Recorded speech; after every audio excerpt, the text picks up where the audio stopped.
In the Occidental individual, meaning non-Asian, we like to see about 5 to 8 millimeters of lid showing above the lash margin. As people get older, redundant skin and muscle can cause the skin of the upper lid to descend and cover up some of that eyelid, making the upper eyelid appear aging. Lower lids are considerably different than the upper lids. In the lower lids, herniation of the fat from the orbit to the outside causes a projection that creates a shadow under the eyes because there's a ledge formed by this projection. And as light streams down the face, it casts a shadow. So when we're dealing with lower lids, the overriding problem is usually fat herniation, and skin is usually just a minor component of the aging phenomenon.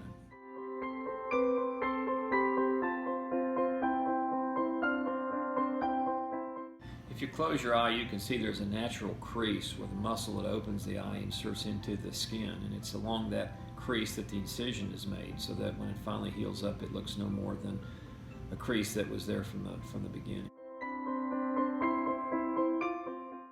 There are two basic approaches. If excess skin is to be removed, usually the incision is made along the lash margin. In cases where the skin is felt not to be in excess, one can actually go through the lower lid and deal with the fat the same way as one would through the external incision. This is a decision that's made by the plastic surgeon and the patient. The fat is removed in some cases it's translocated. Back when I started doing plastic surgery, we were really aggressive in removing as much fat as possible and found that it led to eyes that look hollowed out as the years passed.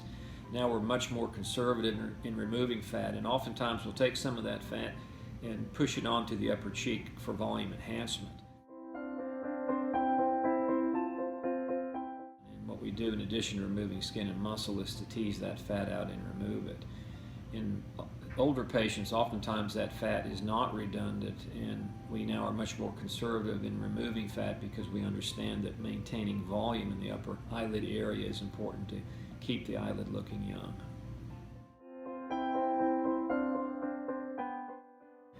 In some younger patients, as a familial trait, there can be many times herniation of the fat from the orbit into the skin that will push the eyelid down to the lash margin.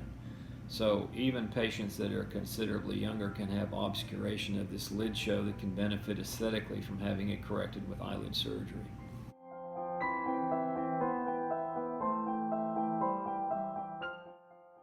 Well, external to the eye, the position of the brow may have an influence on the appearance of the upper lid, so this needs to be taken into consideration.